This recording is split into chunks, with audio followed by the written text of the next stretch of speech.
All right, Tucker, great show. Welcome to Hannity Thing. Now, everything we've been telling you right here on this program for months, it is now coming to fruition. I know it's slow. It's frustrating to me, too. But we have breaking tonight. DOJ Inspector General Michael Horowitz, he is now going to open an investigation into FISA abuses within the Department of Justice and the FBI. This is big, big news, and we'll explain why. Now, we have been sounding this alarm about the deep state weaponizing the intelligence community night after night. And finally, now we are one step closer to getting the justice we've been calling for and you, the American people, deserve. And by the way, this announcement could not come at a better time, because tonight, newly uncovered text messages between Trump-hating FBI lovebirds, Peter Strzok and Lisa Page, they are revealing even more evidence. This is only a smidgen of what's coming in terms of the potential abuse of power within some of the highest levels of our government. Also, the Attorney General, Jeff Sessions, is reportedly livid tonight at the FBI's lack of cooperation following requests for documents related to a number of important cases. And the mainstream media was in a frenzy today over a story that President Trump considered pardoning Lieutenant General Michael Flynn and Paul Manafort. One itsy-bitsy problem: the story was fake news the whole time.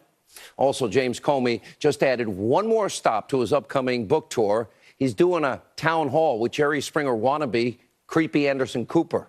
And also, I speak with the FBI informant in the Uranium One case. He will be in studio with me. That's coming up for the first time. We have that and more in tonight's big breaking news opening monologue. All right, it's official. I told you at the beginning of the year, 2018 will be and is now becoming the year of the boomerang. And our top story tonight, after months of ringing the alarm about the abuse of power within the FISA court system, well, the DOJ Inspector General has finally now announced plans to investigate alleged foreign intelligence surveillance abuses. We've been calling for this, of course, by the DOJ and the FBI. Now, we have been exposing how the unverified Clinton bought and paid for dossier filled with Russia and Russian government lies and propaganda and misinformation was used as evidence to extend a FISA warrant on a Trump campaign associate, Carter Page. We also showed you how circular reporting from Michael Isikoff and Yahoo News citing the phony dossier was intentionally used by the FBI as an attempt to strengthen their FISA abuse case against Page. Now, we have unearthed shocking conflicts of interest and extreme anti-Trump bias, sadly at the highest levels of the FBI and the DOJ, but we are finally one step closer to getting to the bottom line truth in what is the biggest abuse of power scandal in this history of this country. And of course, we deserve to know the truth, and we are revealing the real and ever-present danger to have the powerful tools of intelligence in the deep state used against the American people. Now, I know this is slow. I know this is frustrating, but we are now finally making serious progress. And according to the DOJ Inspector General's statement, it says in part, quote, as part of this examination, the OIG also will review information that was known to the DOJ and the FBI at the time the applications were filed from or about an alleged FBI confidential source. This is interesting. Additionally, the OIG will review the DOJ and FBI's relationship and communications with the alleged source as they relate to the FISA court applications. In order for this investigation now to be successful, it must answer the following questions, and these are only a few of many.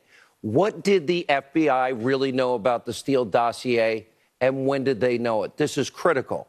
What was the FBI's relationship with a foreign national by the name of Christopher Steele, who used Russian sources? Was the FISA warrant against Carter Page politically motivated? And did political bias influence the FBI or DOJ during the Russia investigation?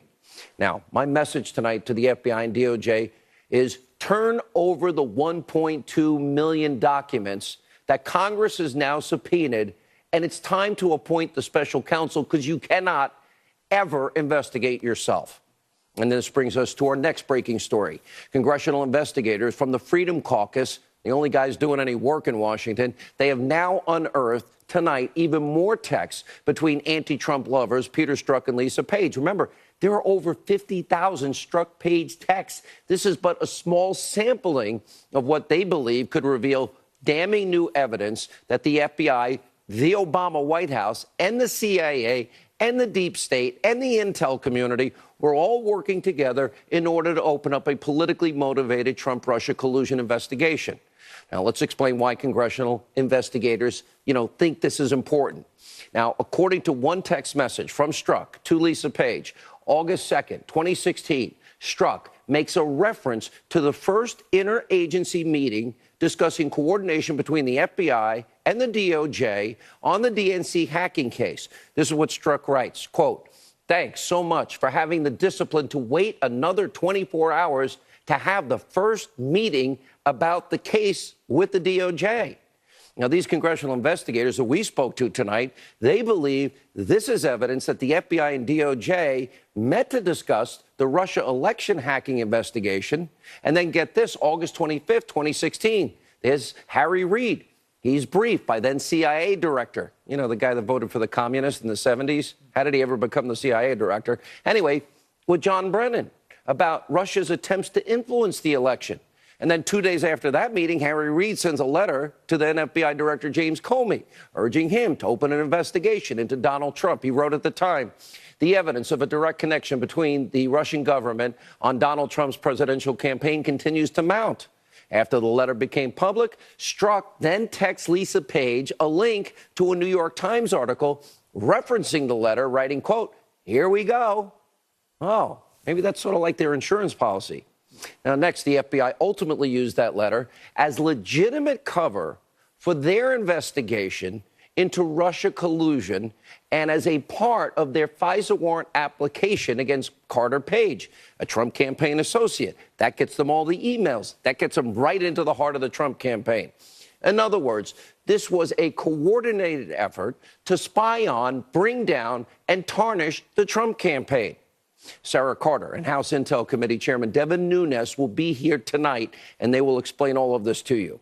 And while we continue to bring you information on the deep state forces that are working to take down the president, that work to make sure that President Trump never got elected, well, the FBI is stonewalling the American people and Congress when it comes to these requests for documents related to three important topics, including the department's investigation into Clinton's email server, information about potential FISA abuses, and the justification behind why Andrew McCabe was fired from the FBI. Now, the release of documents has been extraordinarily slow. As a matter of fact, it almost sounds like obstruction to me. It's so slow that the House Judiciary Committee Chairman, Bob Goodlatte, he was now forced to issue a subpoena. And the Washington Examiner's Byron York is reporting the Attorney General, Jeff Sessions, is absolutely livid and apoplectic with the FBI Director, Christopher Wray, and his slow compliance with these important requests. Give us these documents. Now, in response, as we reported last night, Director Wray has now promised to double the amount of staff working on releasing the documents, and he's going to double up their shifts. But is this too little, too late? Should a contempt of court order be issued if the FBI does not comply with Goodlatte's subpoena? All right, that's an important question. Now we turn our attention to another top story we're following. The media erupted into a frenzy today, absolutely goes nuts over a story in the New York Times speculating that, quote, Trump's lawyer raised the prospect of pardons for General Flynn and Paul Manafort. One little itsy-bitsy teeny-weeny little problem with the story. It's fake news. And we know because one of Trump's lawyers, Ty Cobb, put out a statement. It reads, "I have only been asked about pardons by the press and have routinely responded on the record.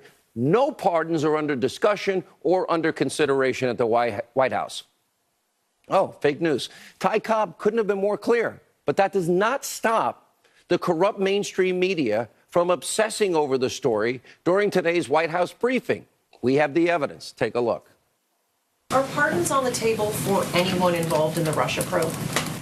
Look, I would refer you back to the statement from Ty Cobb in the report that you're asking about. Can you say unequivocally that no one here has discussed pardons in this case? I can say that Ty Cobb is the person that would be most directly involved in this. I'm wondering if the president believes he has the right to use the power of his office, the power to pardon, to protect them from what he might see as unfair punishment down the road. Does he believe he has that right?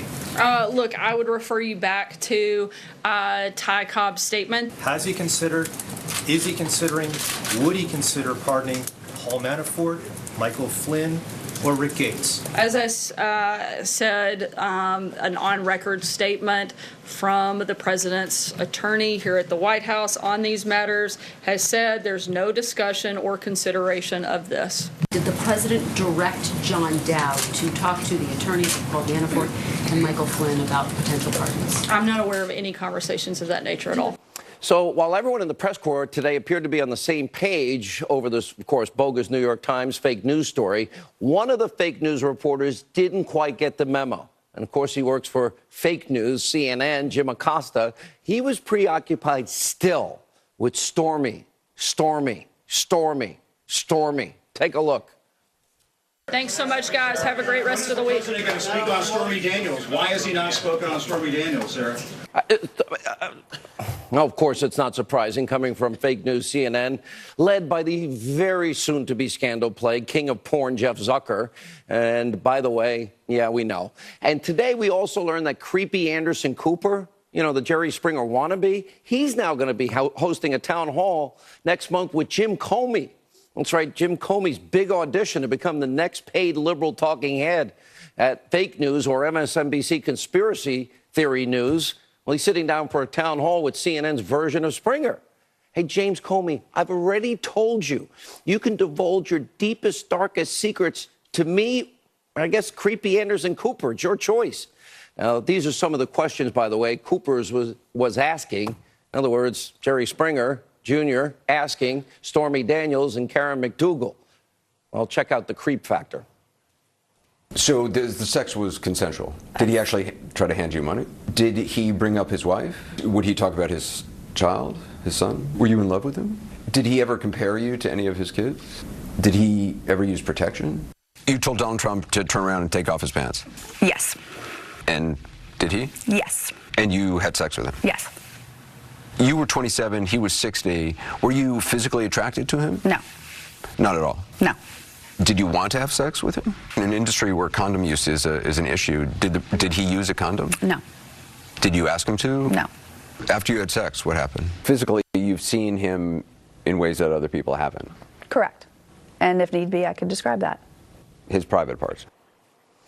And all we have to say, Jim Comey, good luck. And by the way, giving the upcoming investigation by the DOJ's Inspector General that we learned about today on potential FISA abuses, you may, Jim, want to rethink that book and that book tour. James Comey, remember, in this country, you do have the right to remain silent. Now, with that said, you're still welcome on this program, Mr. Comey. As I've said repeatedly, we'll give you the entire hour. This is the highest rated hour in cable news. I'll also give you 3 hours on my radio show on 570 plus stations all over America. It's time to give the American people the answers they deserve. Why do you continue to duck us? I'm beginning to take this personally.